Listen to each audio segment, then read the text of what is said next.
From Oklahoma. Mr. President, yesterday 41 senators refused to have a substantive debate on an issue that's critically important to all of our constituents, the scope of the federal authority under the Clean Water Act, and voted against a motion to proceed to Senator Barrasso's bipartisan Federal Water Quality Protection Act, S. 1140. Now, later in the day, I was extremely disappointed to learn that 11 of those 41 senators agreed that the EPA's rule is flawed, but instead of doing their job to provide legislative clarity to the EPA on the regulation of our nation's waters, they wrote a letter. In this letter, they told the EPA that they have concerns with the rule, but instead of acting now, they reserve the right to do their jobs simply at a later time. If only three of these 11 senators who signed this letter would have voted to proceed to the bill, we could have worked with them to resolve their concerns and ours about the WOTUS rule. As Senator Sass so eloquently reminded us yesterday in his maiden speech, which also took place yesterday, what are we here for if not to have a substantive debate on issues? No wonder the American people think that Congress is not looking out for their interests. Now, instead of doing their jobs, the 11 senators asked the EPA to change the final rule through guidance. Well, that can't happen. You can't do that. That'd be a violation of the Administrative Procedures Act, and I think most of us know that. These 11 senators also asked the EPA to enforce the rule in a way that will protect people who are not regulated today, and that also won't happen. The WOTUS rule is on the books.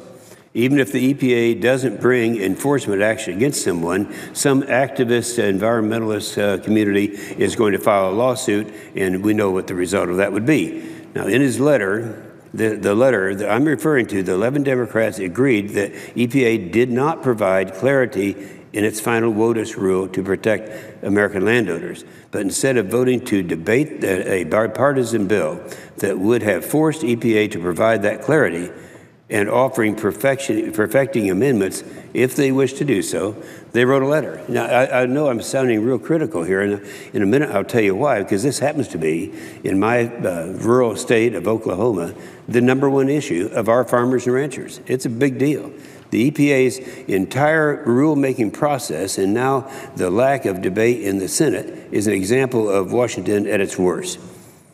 This is a long and sordid story that dates back to 2009. EPA wanted to be able to control isolated ponds, wetlands, dry channels that carry water only when it rains, but they were blocked because the Supreme Court said that the Clean Water Act is based on the authority over navigable waters. I think everybody understands. This is the state has always had the authority, but certainly if there are navigable waters, I agree, the federal government should be involved.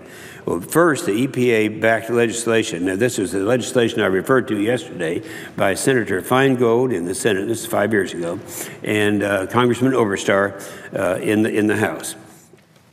Legislation to take the word navigable out. Now, if you take the word navigable out, everything is then in the authority of the federal government.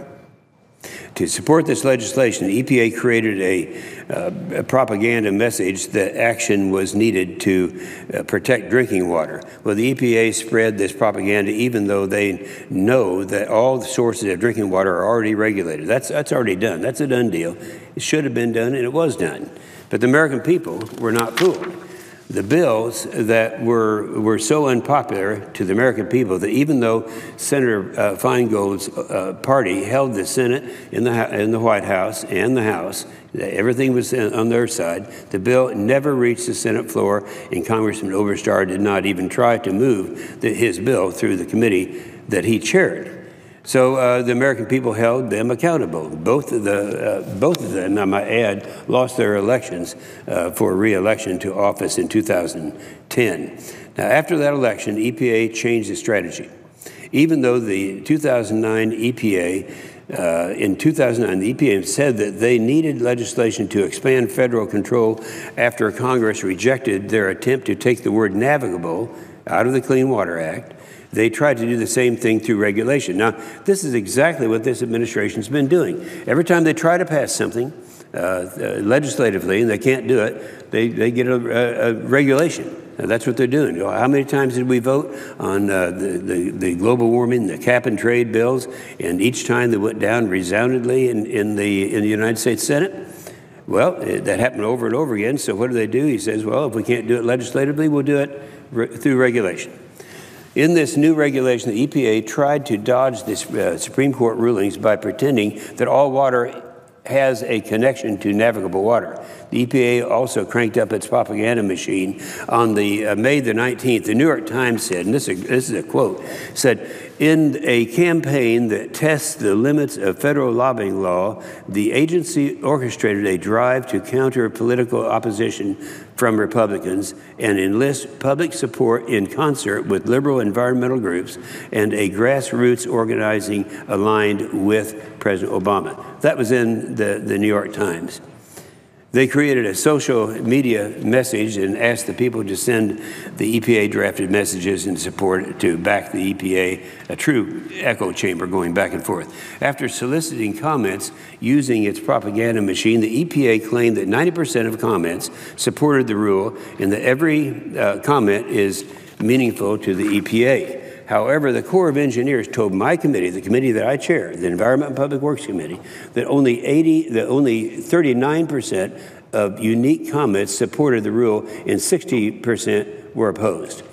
The difference is that EPA is counting each email address on a list as a separate meaningful comment. For example, EPA counts a list of nearly 70,000 email addresses sent in by quote, organizing for action. That's President Obama's political campaign arm. They counted those as 70,000 comments, when it was really only one. Apparently, the EPA considers an email address more meaningful than substantive comments submitted by states and by local governments, by farmers and ranchers and property owners. EPA ignored the significant concerns raised by these groups that they should not have. I'm sure that every member of this body has heard from someone comparable to Tom Buchanan in my state of Oklahoma. Tom Buchanan is the president of the Oklahoma Farm Bureau. He speaks for a lot of farmers and ranchers, and we are a rural state. And he says, of all the problems that farmers and ranchers have in Oklahoma, these things are not found in the Farm Bill, not in the Ag Bill. They are the overregulation of the EPA. He's talking about endangered species, where you can plow your fields and where you can't. But of all the regulations of the EPA, the most onerous is the water regulation, because this will allow the federal government to have an army of bureaucrats crawling over every farm and every ranch, and not just in my state of Oklahoma, but throughout America. We've got a rule that 2 courts have already said is illegal. It will be overturned. We don't have to stand for this. We don't have to endure years of confusion before the courts act. Now, they're going to act, but it could take a long, long time. In the meantime, they'll go forward and the overregulation will continue. So we only have one way that we can stop the rule right now, and that's coming up, and that is Senator Ernst has a CRA. A lot of people don't know what the CRA is, but it forces responsibility of members of the Senate. There are a lot of senators who would rather that they want over-regulations. Many of them do, the liberal ones do. And so they would rather go ahead and go home when people complained about it and say, hey, it wasn't us. We didn't do that. That was an unelected bureaucracy that did that. A CRA would not let them get by with that, because that means the president's going to veto it, which he would. Then it comes back to override a veto, and we're going to know, and the constituents throughout America are going to know just how their United States senator is voting. Senator Ernst's CRA would do that, and I certainly urge a yes vote, not just for me, but for all my farmers and ranchers in Oklahoma. And after vacating this rule, if any senator wants to work with my committee on substantive issues around the scope of federal authority under the Clean Water Act, I stand ready to work with him. With that, I'll yield the floor.